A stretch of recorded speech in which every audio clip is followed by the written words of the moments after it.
all. Welcome back to Resilient and Rowdy. This is your host, Jess. Hello. Today I am met with a really special guest, Autumn Schlimmer of Frauline K9. Yes. Hello. Hi, welcome. What's going on? How are you doing? I'm doing great. So I am super excited for this episode because it's creeping on your Instagram and I see a fellow badass woman veteran and you own your own business and you get to train dogs, which that sounds like a dream. I would love to get to know you and what you do a little more. Can you introduce yourself to the audience?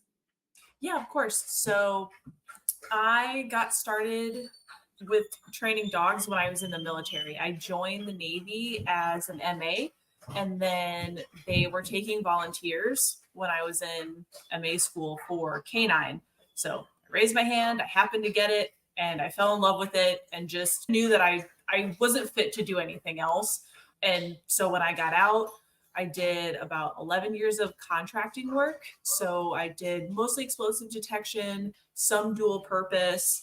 And the last few years, I've really put an emphasis on working with law enforcement and the nonprofit throwaway dogs, because a lot of these police officers, they're held to the highest standards, but they're working two full-time jobs. They're working patrol and they're also working a dog. And when you're doing two things full-time, they don't get as much training time as they should, really. So I have my own business now. I do obedience clients mostly, and that essentially funds all of my time to go work with the nonprofit. Oh my God, that's amazing. That's a really cool setup. Yeah. Oh, and this is my dog, Zed. He might make an appearance here and there. Hi, little doggy. Oh my gosh, so cute.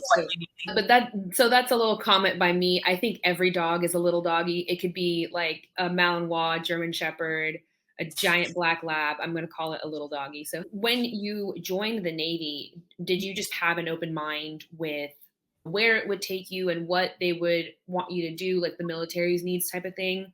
Or I grew up in a small town in Iowa, and the only thing that I knew was I was not going to go to college. I just knew I hated homework. I didn't like school and I didn't know what I wanted to do. So why take out crazy student loans when I could go to the military? I had a cousin who was in the Army and he just seemed like he was rocking and rolling and having a great time. So I just made my choice of, I don't want to be another blonde girl in the Air Force, but I don't want to fall.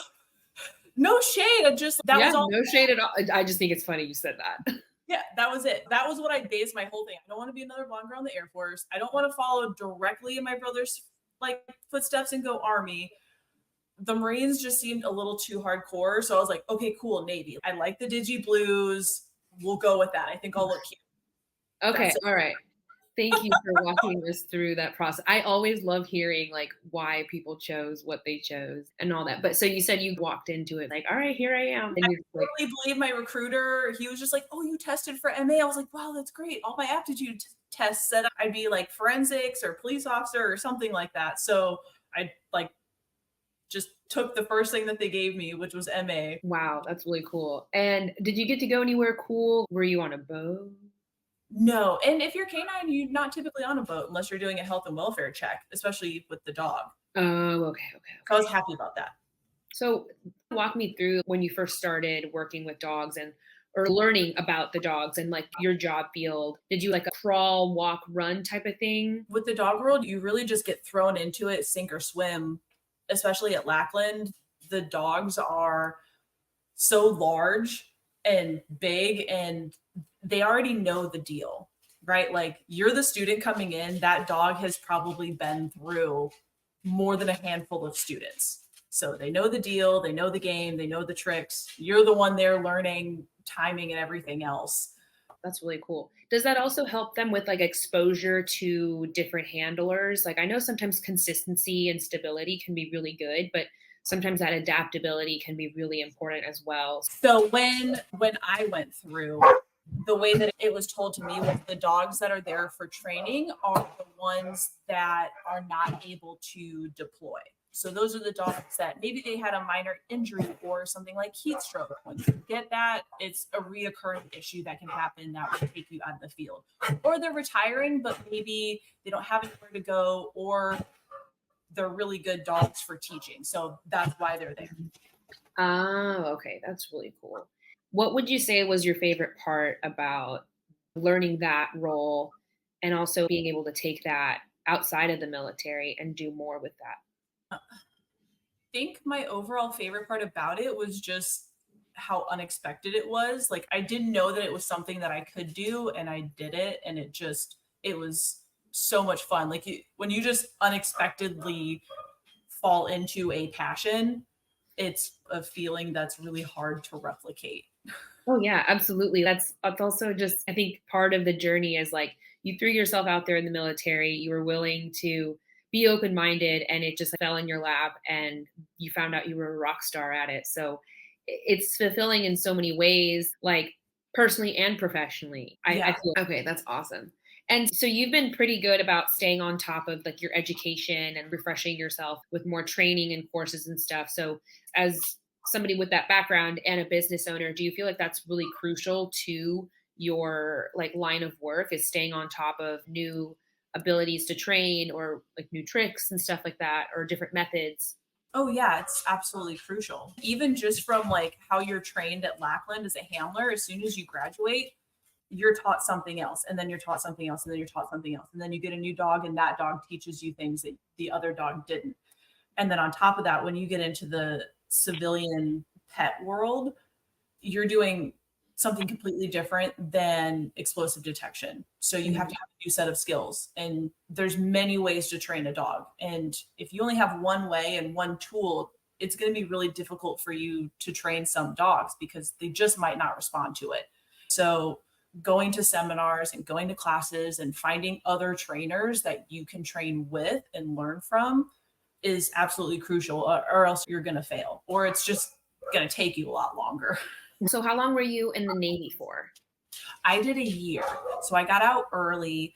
So when I went into the civilian world, I wasn't really prepared for being out early. Oh And wow. so it was a really tough transition because you find your passion and then you leave the military and then you have to like find your way. And I was only 20 when I got out. I had joined at 18, turned 19, got out. So I was still like super young. That was my first like job. I don't really think Taco Bell in high school really counts as it, but that was my first like professional job. When you get out, you're like, whoa, Yeah, especially it what being do so I do? unexpected. So you mentioned that the transition was hard. What do you feel like helped you along that way and during those like big like struggle points? It took me a couple years, right? Like I had gotten separated with an other than honorable. So I had to get a lawyer because there was so much mismanagement with my paperwork that I lost rank. I got out early. It was completely unexpected. I had to pay thousands of dollars for a lawyer who had to argue with the Navy for 6 years. So for 6 years, I got out with an other than honorable, which is not a dishonorable, but it does mean misconduct. And when you're trying to look for a job, it makes it really difficult. So on top of getting out and spending money, you still have to work and try your best to get back into the canine world, which luckily I was able to do. And I won my case and I have an honorable now, but that's really tough on your reputation. But thankfully, the last 12 years of working dogs, my experience speaks more for itself. And I don't get too many questions about it. That's really good, but I'm so sorry that it took that long to fix. I think that's ridiculous. But you got through it. You persevered. Was it like just I guess was it like just knowing that like you were in the right and just the paperwork was wrong and like that it didn't take too much of a toll because at the end of the day, like you're good. So you proved yourself, you had the right documentation. 'Cause I feel like sometimes maybe if it wasn't the case, then maybe it would have like mentally taken a bigger toll on you. I don't know. Does that make sense? In the back of my head, it did make me feel better, and it did help when I was starting to apply for canine jobs, but it was also extremely alienating for many years because you try to hang out with other veterans and there's so much. Oh, where'd you go? What'd you do? You were canine. That's so cool. Where'd you deploy? I didn't. Okay, Oh, yeah. I got out. Oh, you have an OTH. Oh, you're a problem. Oh, wow, okay. Yeah, it can be So, very cliquish in the veteran community for sure. well, and no one talks about it. Like, I felt like until I heard Eddie Gallagher's case, I felt like I was such an outlier. Like, I felt like I was like the less than half of 1% that just Mhm. had a command that took their opinion and misused it in order to get rid of someone Oh, yeah, yeah, versus I just didn't know. And if you don't have someone coaching you and guiding you, you go through boot camp, you go through school, and then you take your command's word at everything. They're the ones that are supposed to be teaching you. And if no one's teaching you, then you don't know what you don't know. yeah, sometimes it can definitely be like, yeah, cliquish or bro code, whatever you want to call it, just a little unfair if you do feel like the outlier or you haven't gotten your feet wet and people don't know you. They do just like outcast you. Because that makes a really good point. There's really great people in the military and there's some not so great people. So until people give you that chance to get to know you, you're just cast out, especially as a woman veteran. So, and then I even know that even the canine world and sector in the military is even that much smaller. Mhm. You kept your head on straight and you did your work, you proved yourself, you have an amazing work ethic and you have all of that to show for it. What would you say to younger women or people getting into that field to like help them persevere through something so hard like that? I didn't have a 1, 2, 3 because plans change, things change, opportunities come up. So as long as you have your general intention, like I want to work with dogs, I will follow that path wherever that it takes me. And if you're struggling in the military, I would just say do whatever you got to do. If you got to put a poster on your wall, if you got to have affirmations, if you're not getting support from your command, then reach out to other people and other commands and work it that way. And don't take anyone's word for anything. Look at the books, look at your commands. How do I say this? Instead of taking someone's word for it and asking, "Can I do this?" Do all of the work ahead of time, get all your paperwork together and give it to your command and say, "I want to do this and here's all of my stuff." I applaud you for just kicking butt, doing it. But when it comes to military canine training and then civilian canine training, were your training credits in the military transferable to the civilian world pretty easily? Absolutely. It's not necessarily in credit form. It's just the fact that you have a military certification. You went through a top tier course, you have the certificate, and I consider having a Lackland canine certificate like the golden ticket because it gives the whoever's doing the hiring, they know that A, you're military, B, you've gone through a structured course, you've already covered whatever they want to teach you, and you're coming into the job ready to rock and roll. You have the same baseline knowledge as the other people that they've hired, if not more, and that saves them time and money. Wow. You've done a little bit of everything. Yeah, you do detection for so many years. That can be explosives or it can be narcotics. Those are different scenarios. Those are different search patterns. And then I had done a small amount of decoying when I was in, but it had evolved so much. It was completely different. I was just taught throw on the big marshmallow suit, go run, and a dog tackles you down the field. And Right. now the safety protocols, the level of attention that you have to pay to how deep the dog's bite is, where are their eyes looking, what's the relationship with the handler. Like it's a job of its own and it's a passion of its own that you have to have more than just standing there raising your arm and getting bit. Oh yeah, absolutely. There's a lot of depth to things. And I definitely do want to touch on that. What would you say are some of your biggest misconceptions about your career field and canine training?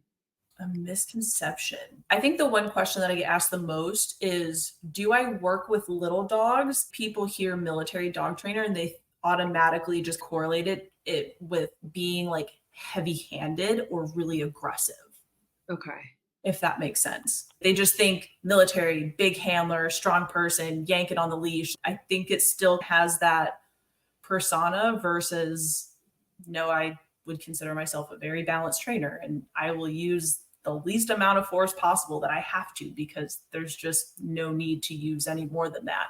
It's not productive. I'm sure that the dog also feels better not constantly being like enticed to be that aggressive. It's more of like controlled chaos. Does that make sense? Does that sound right? Yeah. Yeah, and I love it. Like, when you do like your civilian dog training, do you feel like having that extensive background helps you show up better? Are you more like intuitive of what like dogs are feeling and thinking because you have that background? Or do you feel like you can also walk into civilian dog training without that experience? I think it's always an advantage because people trust you when you're military. It's your responsibility then to not take advantage of that. And dog training is tough because you don't have to have a military certification to be an excellent dog trainer. There's just a lot of misinformation and there's a lot of influencers and YouTube trainers, and they have these really short clips and they look great. And then they're absolutely terrible at what they're doing. It just looks great because they've done the same thing 100 times and they found the one clip where it looks great. And so I think the biggest advantage that it's given me is I can sit down and speak with someone and give them a realistic view of what to expect from their training and why they take that to heart versus someone who's just trying to sell them a program. Oh, yeah, absolutely. I'm really glad that you value having that moral and ethical compass in your work. It's also really cool to see that you are confident in your work, and having that honest conversation, I feel like really helps build that relationship. Yeah. Yeah. But for me, I mostly have to work on my nice demeanor because sometimes when you're military, you're used to being like, hey, that's messed up, stop doing that. And if you tell that to some civilian clients, they're like, oh my God. Oh, okay, okay. I'm glad that you brought that up. It's not like you're like yelling at them in a toxic way. I know I've gotten better, but it's always a challenge for me. Okay. Yeah, yeah, yeah. For me, it's my resting bitch face. I'm just like, it's down. And then people are like, are you okay? Are you mad? What's wrong? And I'm just like, I'm fine. Like, people don't respond well Yeah. sometimes to that. Or yeah, when I'm just like out of it and just short to the point, just not being a usual yapper, everyone freaks out. I'm glad you brought that up. What about some challenges that you may experience with like when you're civilian training dogs on that side? Do you get attached to your dogs? Because I feel like I would, all of them. Some of them, yes, I really do. But others, yeah. You get attached and you learn something from all of the dogs. I think the biggest difference between military and police dogs and civilian dogs is the amount of issues that a civilian dog can have are exponentially more vast than a military or police dog because they have different schedules, they have a different level of expectation, and the type of schedule that they hold is typically much more structured versus a civilian dog. You have no idea. Everything in the house is up for grabs in terms of why they're doing what they're doing. You have doorbells, you have people, you have kids, you have different genetics at play. You have, is this the right family? Are they getting enough exercise? Like it's astronomical the amount of issues that they can develop, and you have to sift through all of that, listen to what the person's saying, put a pin in it because you can't always believe what they're saying because they're the customer, right? They only know what they know. So sometimes what they're seeing and what they're saying might actually be something different. They just don't necessarily know how to put that into words. So it's Okay. your job to assess the dog and then assess the client, assess the home, and then from there make your own assumption on why you think the problem is what it is. Oh, wow. Dog Okay. is the person, or is it both? Yeah. That's the hard part. You feel like a lot of people can be like pretty receptive to some of the suggestions and things that you notice. I hope so. That's where communication comes into play because when you're talking about someone's animal, it's very easy for you to take any type of criticism very personally. I never want to hurt anyone's feelings. Right. So I do my best to phrase everything like, here's what I see, here's the potential causes, and here's how we fix it. At that point, it's up to the owner to decide whether or not they're going to be able to fix it. Because, for example, resource guarding. Some dogs have a higher tendency, some dogs don't. If your dog has resource guarding tendencies and you're allowing it to jump on you, run all over the house, jump on counters, and then you reward that behavior by picking it up, petting it, and letting it sleep in bed with you, I can fix the dog. But if the owner doesn't fix the boundaries, it will never get fixed. I've had clients say, I don't think I can do that. I go, okay, I'm not the right trainer for you. I love their honesty, and I love your honesty too. Like you both don't want to waste each other's time. Yeah. So you find yourself sometimes meeting dog owners who aren't willing to do that. And sometimes it's just blatantly, they don't want to fix their schedule. Like they don't want to change anything in their house. Sometimes it's just unintentional bad habits. But fixing a bad habit, we can do.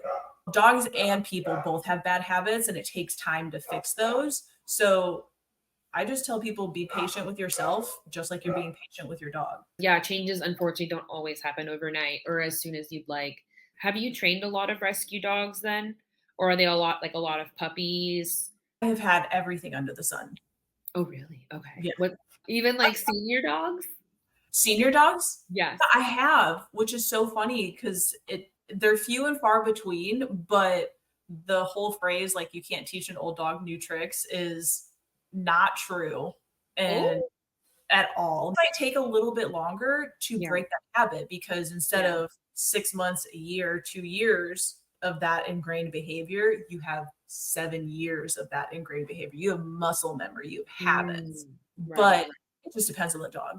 I'm lucky because I have boarding space as well as training space. So almost all of my clientele that are boarding dogs are all previous clients. So they all get to come back, and then it works out great for me too, because I know the dogs, I know their needs. Do they need a bike ride? Do they need extra training? Like, I already know what to watch out for. So it's when they get to stay with me, I get to see them and cuddle them, and then they go back home and they're freshed up on training, ready to go back home, energy managed, tails wagging.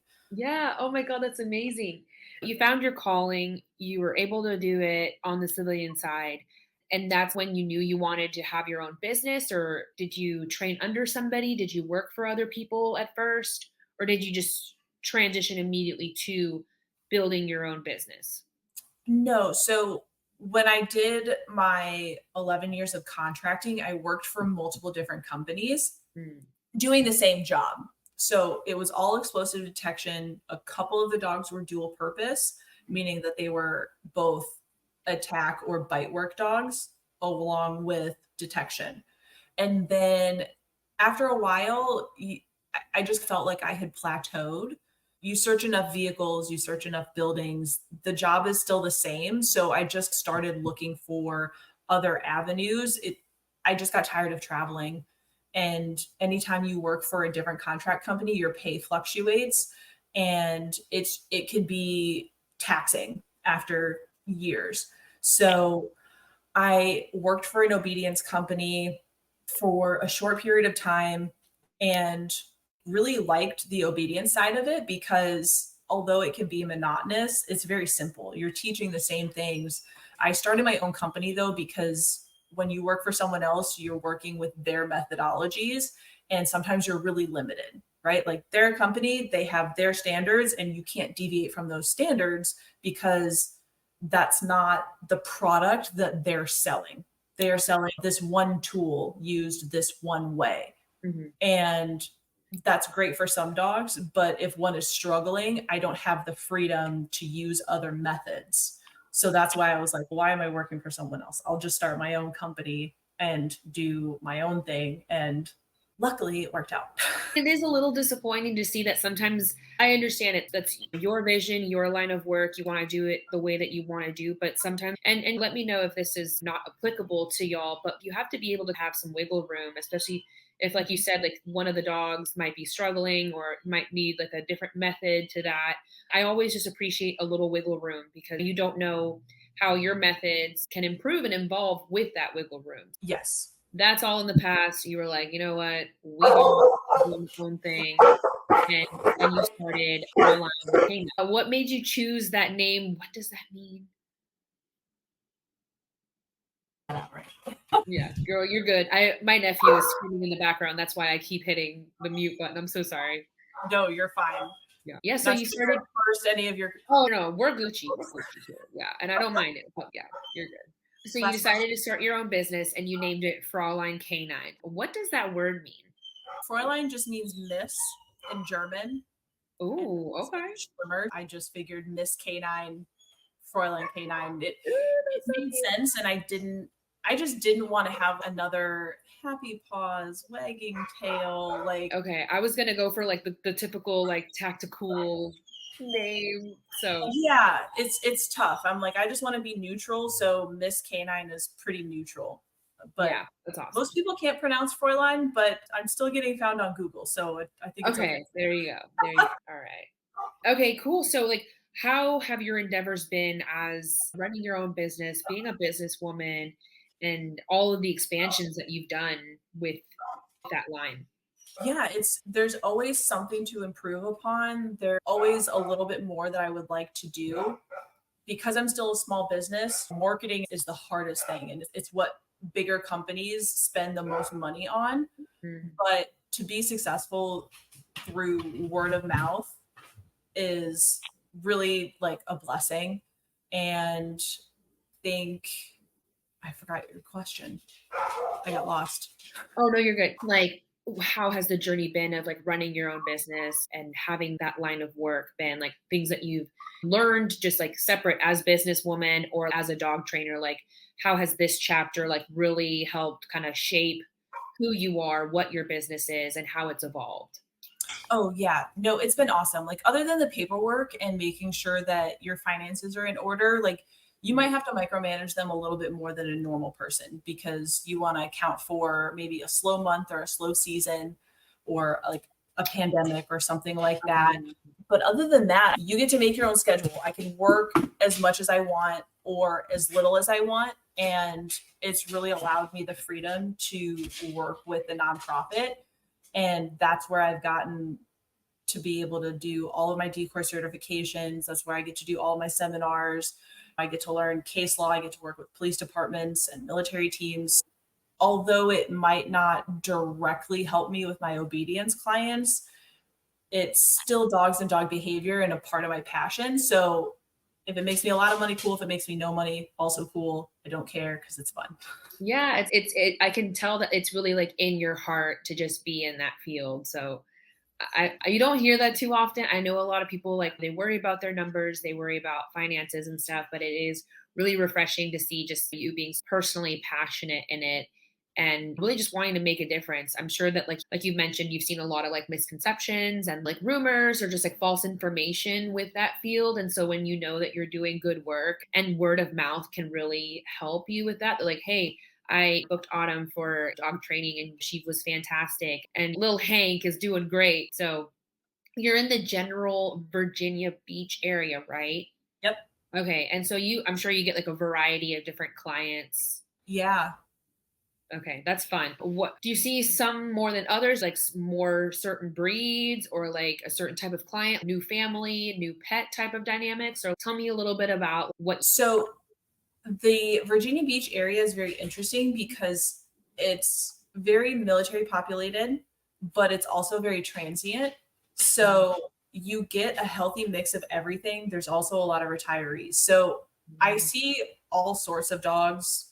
I have Navy SEAL dogs that board with me because I have the experience. And then two kennels down, I'll have a brother and sister doodle, which I don't know what is happening with the doodle breed, but they have just exploded. I have seen so many doodles in this area. I don't know what it is, but They just seem to be everywhere right now. So I've had those. But other than that, it totally depends. I can have a Yorkie one day and a German Shepherd the next. So yeah, there's really no fun. consistency. Yeah, I love that there's variety. I feel like that keeps it interesting, keeps you on your toes. So you have a boarding facility. Is this attached to your home, or is this like a separate building or like on your property type of thing? Yeah, so I have 2 acres and the kennel is attached to my home. All the dogs stay in there. Occasionally, if I have a dog that is really timid or scared, I will allow him in my home just because if they're here for training, I want them to be as comfortable as possible. And if they're having a really hard time or struggling with just being away from home or other dogs barking, they might need a couple days to adjust to that. But for the most part, they all stay in the kennel because that's what it is. You got to learn the schedule. You got to be ready to work when you come out of the kennel. And then it's not a punishment. Your kennel is your place to sit and relax. And I'm not going to bother you when you're in there. It's your place to relax, to hang out. Yeah. And the adjustment room, I think that's genius. I love that because sometimes, yeah, some dogs need that extra little like TLC or like that just transition room in a way. Would you happen to use like calming sprays or like calming treats for to aid with dogs transitioning when they're boarding with you, or you just what's your method to that? So everything comes down to the client. Whatever they give me permission to use, I will use. Okay. I will say from my veterinarian, her advice was CBD or the calming, it's a calming plug-in, not the calming collar, but the calming plug-in, she said, is the most bang for your buck in terms of money because the liquid in it has actual like pheromones that mimic what a mother gives off when her puppies are stressed. So those are the most bang for your buck, but I don't typically use those. They're very expensive and they only last for 30 days. So typically what I do is if I have a dog that's coming in that is really timid, I just say, hey, I'm going to request that your dog be boarded with me for 3 days before training. That way you're not losing any time that you paid for training and the dog's just sitting there and then going out for play and potty breaks because they get upset tummy or they're just too scared to work because they need those 2-3 days to adjust, get used to the schedule, get used to the routine. I've had dogs where I've had to spend a week just getting them used to holding the leash. That's really good that you can have these conversations with the owner because I think what I'm seeing is you really just value what's best for the dog and also the owner. So you feel like you are able to pick up on that with the dog based on your experience, but also like you as a person. Maybe you're like low key, like Snow White with dogs, and like you can just like sense these things. Yeah, I mean, there is definitely something to be said for having some type of natural ability for reading a dog and their behavior. There are some people that just don't have it. They're just really bad at it. And sometimes you're able to really work through that. But I think most trainers are drawn to it for the same reason because they have a natural ability. I think the way that it helps the most is if you can understand where a dog's mental state is at, exactly how far you can push them where it's fair and productive versus overwhelming them and creating a negative experience. That's the fine line. And every day can be different. You can make a lot of progress with a dog and then they have a bad day. And sometimes it's just a wash and that's okay. That's a part of dog training. They have good days and bad days just like we do. So you just have to take every day as its own and go from there. The worst videos that you see where dogs are being abused or overcorrected or hurt, which I get all of them sent to me on Instagram, but all of those videos are from trainers who either don't have that ability, just don't care, or don't understand that dog either doesn't understand what you're asking it to do, or you've overworked it to the point where they've just shut down and their fight or flight response is to just freeze and sit there. Or the third option is they don't care that the dog is done. They want to keep working it and it becomes a total negative at that Yeah. point. Yikes. So how long have you owned your business so far? Here. A year. Within that year, how are you feeling? What's to come? What can we expect? Type of thing. So this year will be the end of my second year. I've been incredibly blessed to like start your own business. They always say, oh, if you start your own business, you won't see a profit for 3 to 5 years. I don't know if you heard that, but I heard that. Yeah. But to start a business and be able to put money back into it and expand and pay my bills and continue to grow by year 2 is a really big blessing. And I'm at the point now where I'm on that fine line of, do I start to hire help or don't? I'm successful because I get to stay home and I get to work from home. And where you get the really high price jumps are because people have these big overheads, these big facilities, and this and that. My goal for the next year is just to see how I can reasonably expand without raising my prices so high and creating an overhead that I become just another super expensive dog trainer, if that makes sense. You see the value in that of the quality of your work, but trying to still compete in the market without overselling yourself or pricing yourself out from your customers that you've already established as well as new. I'm really excited. Congrats on 2 years. And I'm really excited to see where it goes. Do you have any other events going on this year that you're excited about? So the nonprofit that I work with has started a mobile training unit. So what they do is they take requests from police departments, and say there's a police department in Pennsylvania and they have 6 canine dogs and they really need help with training. If you have a seminar, 1 or 2 of those might be able to attend, but you still have to have officers to work the streets. So with a mobile training seminar, we can set aside 2 to 3 days and we can have an instructor, firearms instructor, and we can have 1 or 2 decoys and we can go to them and train them for 3 days on their home turf with their issues. And they get 3 full days of training completely custom to their needs. And then, Wow, yeah, that which is is really awesome. awesome. Yeah. Yeah, that's huge. So, for people that attend your seminars, like what kind of people and professionals do you regularly see? Are we talking law enforcement or are we talking decoy? Either or. Okay. So for my decoy services, because I want to see more ladies in the suit, I cater mine to female only. I don't want anyone to be intimidated or feel silly making mistakes in front of a man. And we're women, we move different, we have different body structure, we smell different. I think that it should be taught by a woman. I cater all of my decoy seminars to that. And then as far as law enforcement, those seminars and training units are typically geared towards like an 80-90% attendance rate of police officers, border patrol, sheriff's office, and some military. Occasionally we'll get civilians who come out who just want to work their dogs and they pay for their spot.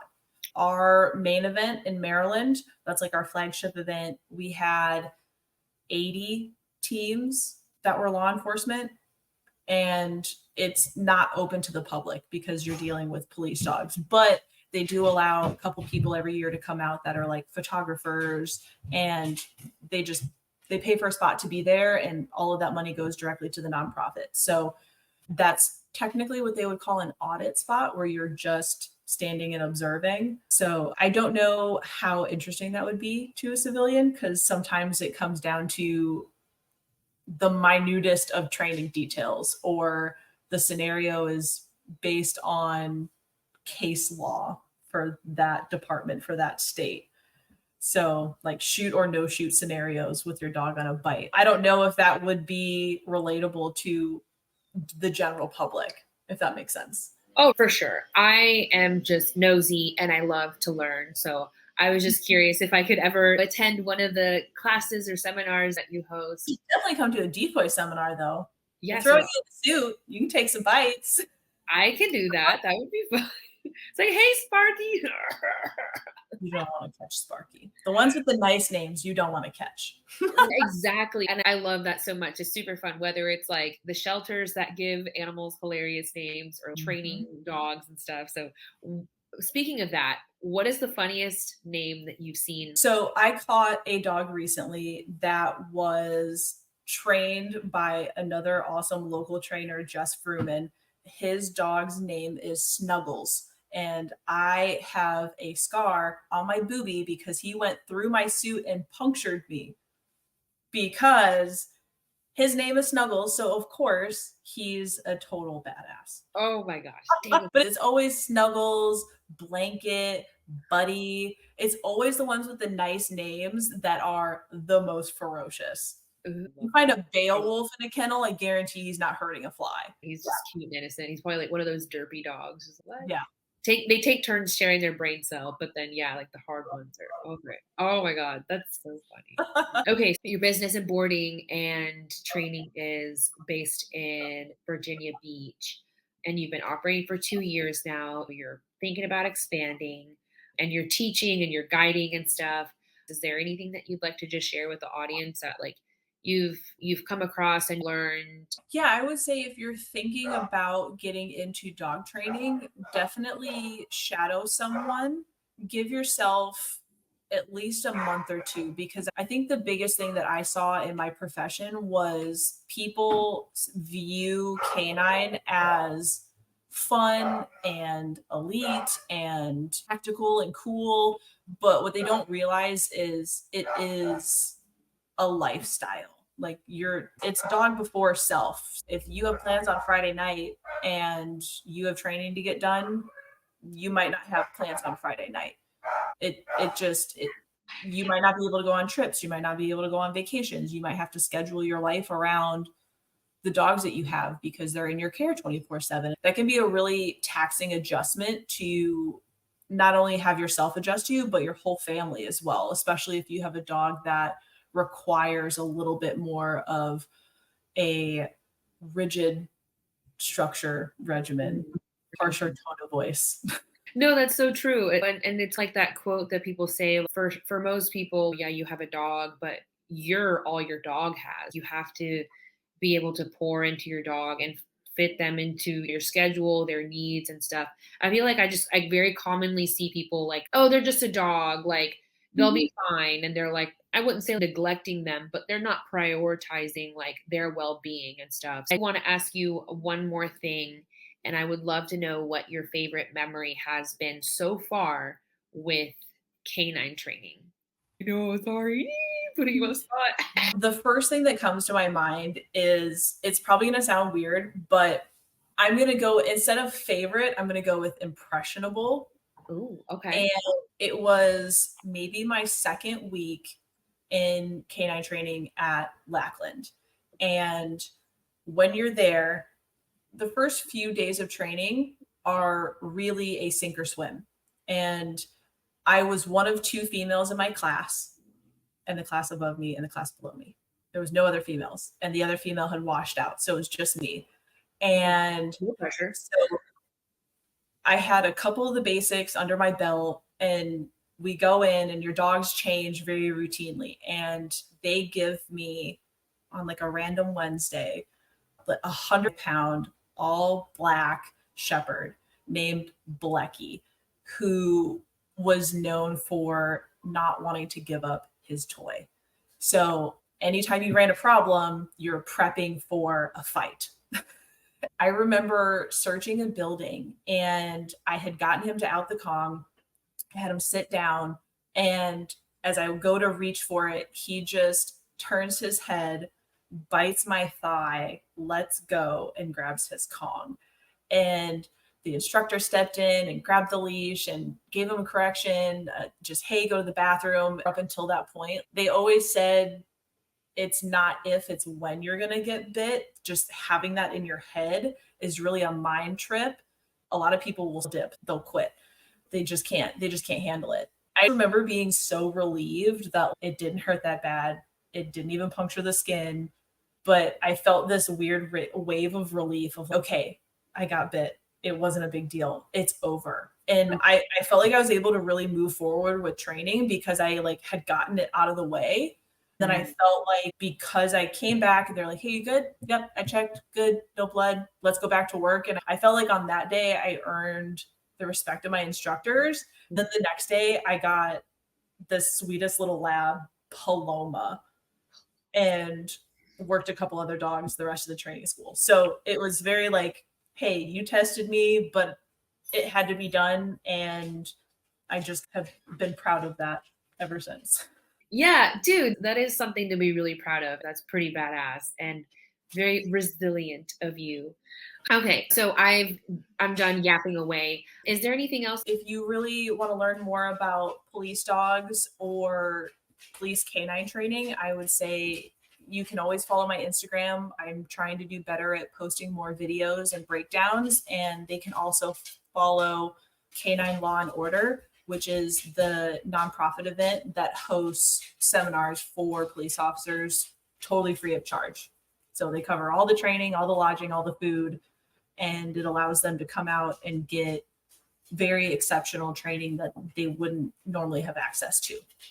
Oh, that's awesome. Okay, thank you so much, Autumn, for your time today and getting to know you and your little doggy. Yeah.